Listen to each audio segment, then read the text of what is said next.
بسم اللہ الرحمن الرحیم صلی اللہ علیہ محمد۔ پاکستان اور دنیا بھر میں لاکھوں دیکھنے اور سننے والوں کو نہید احمد جیلانی کا سلام۔ ناظرین، آپ کو جیلانی جی یوٹیوب چینل اور فیس بک پیج پر خوش آمدید۔ امید کرتا ہوں آپ جہاں کہیں بھی ہوں گے اپنے اہل خانہ سمیت بخیریت ہوں گے، خوش بھی ہوں گے اور محفوظ بھی۔ ناظرین کرام، اپنی گفتگو کا آغاز کرنے سے پہلے تمام خواتین و حضرات سے یہ گزارش ہے جو ہمارے چینل پہ ابھی نئے ہیں وہ جیلانی جی چینل سبسکرائب فرما لیں تاکہ روزانہ آپ تک ہماری نئی ویڈیوز آسانی کے ساتھ پہنچ سکیں۔ بلا تاخیر اپنی گفتگو کا آغاز کرتا ہوں۔ عمران خان کو اڈیالہ جیل میں بڑی آفر کر دی گئی اور نواز شریف کو ناک سے لکیریں نکلوا دی گئیں نون لیگ بند گلی میں، اور منہ بولے بیٹے نے زرداری صاحب کو ننگا کر دیا۔ ان تمام ایشوز پہ میں نے بات کرنی ہے۔ ناظرین اکرام، سب سے پہلے بات کر لیتے ہیں پاکستان پیپلز پارٹی کے شریک چیئرمین سابق صدر آصف علی زرداری صاحب کے متعلق کہ آصف علی زرداری صاحب جو اس وقت سیاست کر رہے ہیں وہ ہمیشہ مفاہمت کی سیاست کرتے آئے ہیں اور اسی طرح آج بھی وہ مفاہمت کی سیاست کرتے ہوئے نظر آ رہے ہیں، لیکن کیا کریں، مجبوری ہے۔ سیاسی پارٹی سیاست کو بھی بچانا جانتی ہے، جس کے لیے ان کے صاحبزادے جو ہیں چیئرمین بلاول بھٹو زرداری صاحب کافی ایکٹیو نظر آ رہے ہیں الیکشن کمپین میں، اور انہوں نے نواز شریف صاحب پہ تو تنقید اپنی جاری رکھی ہوئی ہے، ساتھ ہی وہ طاقتور اداروں اسٹیبلشمنٹ کو بھی دھمکیاں دینا شروع ہو گئے۔ اب جب کل انہوں نے ایک بیان دیا کہ جو نواز شریف صاحب کو 3 مرتبہ پہلے لائے اب بھی وہ لانا چاہتے ہیں، اگر اب وہ نواز شریف کو لے کے آئے، انہوں نے سلیکٹ کیا تو نہ میں مانوں گا نہ پاکستانی قوم مانے گی، اور میں پاکستانی قوم کے ساتھ عوام کے ساتھ نکلوں گا، تو میں عوام کے ساتھ ہوں گا۔ اب ایسا بیان ان کا دینا ہی تھا تو اب نیا کٹا کھول دیا راہو انوار صاحب نے۔ انہوں نے ٹی وی چینل پہ بیان جاری کر دیا، انٹرویو میں بتا دیا صاف صاف کہ 700 ارب روپے گزشتہ 5 برسوں میں سندھ حکومت یعنی سندھ سے بیرون ملک ٹرانسفر کیے گئے ہیں۔ اب سندھ میں کس کی حکومت ہے؟ ایک عرصہ سے پیپلز پارٹی کی حکومت چل رہی ہے۔ اتنا ہی کافی نہیں، انہوں نے مزید انکشاف کیا کہ جتنے بھی جرائم، جتنے بھی کرائم سندھ میں ہو رہے ہیں وہ سارے کے سارے سندھ گورنمنٹ کرواتی ہے اور پیپلز پارٹی کرواتی ہے۔ پیپلز پارٹی کی سرپرستی میں تمام جرائم ہوتے ہیں سندھ میں۔ تو ناظرین اکرام، یہ راؤ انوار صاحب وہی ہیں جن کو سابق صدر آصف علی زرداری صاحب نے منہ بولا بیٹا کہا تھا کہ یہ تو بیٹا ہے میرا راؤ انوار۔ ویسے بیٹا تو انہوں نے منہ بولا محسن نقوی صاحب کو بھی کہا تھا، جن پہ اب خفا ہیں، ناراض ہیں کہ جیسے وہ وزیر اعلیٰ پنجاب بنے ہیں تو اب ان کی بات وہ سن نہیں رہے۔ یہ اس چیز کا انہوں نے بارہا مرتبہ اظہار بھی کیا ہے۔ تو ناظرین کرام، یوں اب لگتا ہے کہ زرداری صاحب بلاول بھٹو کو جھڑکیں گے ضرور کہ یہ تم کون سے بیان دینا شروع ہو گئے ہو کہ الٹا ہمارے ہی خلاف پراپوگنڈا ہونا شروع ہو گیا ہے، جس کی ذمہ داری بلاول بھٹو تم پہ جاتی ہے۔ تو ناظرین اکرام، ایک طرف یہ سلسلہ چل رہا ہے۔ اصل میں یہاں پاکستان کی سیاست میں موجودہ حالات ہیں جو ان میں ہر کوئی اپنا مفاد حاصل کرنے کے چکر میں ہے۔ کچھ ترلے منتیں کر رہا ہے تو کچھ کر رہے ہیں بلیک میل کر رہے ہیں، دھمکیاں دے رہے ہیں، کچھ ترلے منتوں سے کام چلا رہے ہیں۔ ہر کوئی اپنی اپنی جگہ پہ اپنا مفاد حاصل کرنے کے چکر میں ہے۔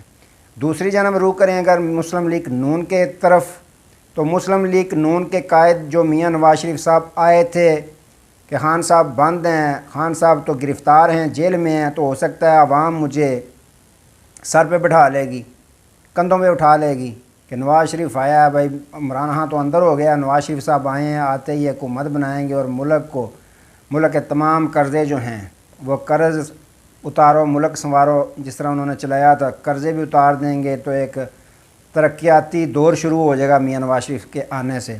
تو وہ ان کا خواب تو پورا نہیں ہوا۔ دوسری جانب یہ جب سمجھ گئے کہ عوام نے تو ان کو پسند ہی نہیں کیا، عوام تو ان کو برداشت ہی نہیں کر رہی اور ان کو دیکھنا بھی پسند نہیں کر رہی، عوام ان کی بات سننے کو تیار نہیں نظر آتی، तो ताकतवर अदारों ने भी देख लिया कि जो पीछा इनका है। अब इनके अपने जो थे समा टीवी हलीम खान साहब, उन्होंने भी जो चलवाई हैं ख़बरें जलालपुर जट्टां के जलसा में।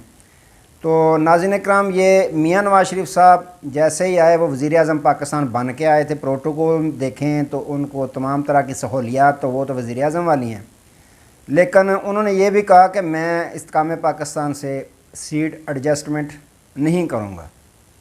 वैसे कहा तो उन्होंने माजी में बहुत कुछ था। अगर देखें हारून रशीद साहब का इंकशाफ कि उन्होंने कहा था कि मैं चौधरी शजात साहब से हाथ नहीं मिलाऊंगा, थूक कर चाट तो लूँगा लेकिन हाथ नहीं मिलाऊंगा, वो भी मिलाया। फजल रहमान साहब के मतलब जो उन्होंने माजी में कहा, उनके घुटने भी जाके पकड़े। तो इसी तरह MQM के साथ जो कुछ इन्होंने किया माजी में, अब उनके भी घुटने पकड़े। यहाँ तक कि जिसके पास 1 या 2 सीट होती है वो अब तो पता चलेगा इलेक्शन में जीते नहीं, लेकिन उनके पास भी मियाँ साहब जा रहे हैं। अगर कहा जाए कि ताकतवरों ने भी नवाज शरीफ साहब को लकीरें निकलवा दी हैं नाक के साथ, तो ये कहना दुरुस्त होगा। सब कुछ करने के बावजूद भी उनकी जो मकबूलियत है वो तो हारे हुए लोगों की तरह, शिकस्त हुर्दा लोगों की तरह उनकी मकबूलियत है।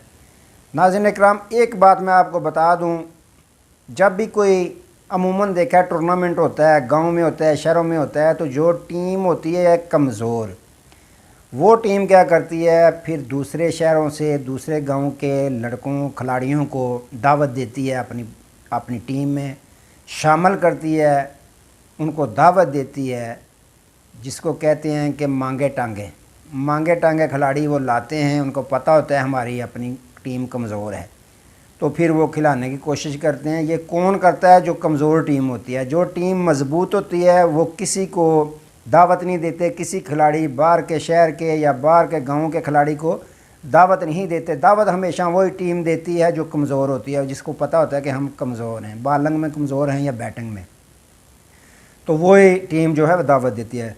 तो अगर इस तरह का चक्कर देखें तो मुस्लिम लीग नून जो है अपने आप को कमज़ोर समझ रही है इस वक्त, जो सबके पास घुटनों को छूने के लिए, पाँव पकड़ने के लिए जा रही है, सिर्फ और सिर्फ नून लीग। इसके मुतबादल अगर देखें पीपल्स पार्टी किसी के पास नहीं जा रही। तहरीक इंसाफ वो अकेले तैयार है बैटिंग के लिए भी और फील्डिंग के लिए भी, लेकिन उनको खेलने की इजाज़त तक नहीं दी जा रही। तो नाज़रीन इकराम, अगर देखें तो मुस्लिम लीग नून इस वक्त बंद गली में शामिल हो चुकी है, बंद गली में फंस चुकी है। बकौल एतजाज़ एहसन साहब के कि मियाँ साहब आ तो गए हैं, मियाँ साहब अब जा नहीं पाएंगे। तो ये कुछ हालात इस तरह के बनते हुए नज़र आ रहे हैं। दूसरी जानब नाज़रीन इकराम, अब रुख करते हैं पाकिस्तान तहरीके इंसाफ की तरफ कि पाकिस्तान तहरीके इंसाफ की जो एक नई एक्टिविटीज़ सरगर्मियाँ शुरू हुई हैं KPK से। शेर अफजल मरवत ने KPK वालों को तो जगा दिया, उनका खून गरमा दिया। उसके साथ या पंजाब का ऐलान किया उन्होंने।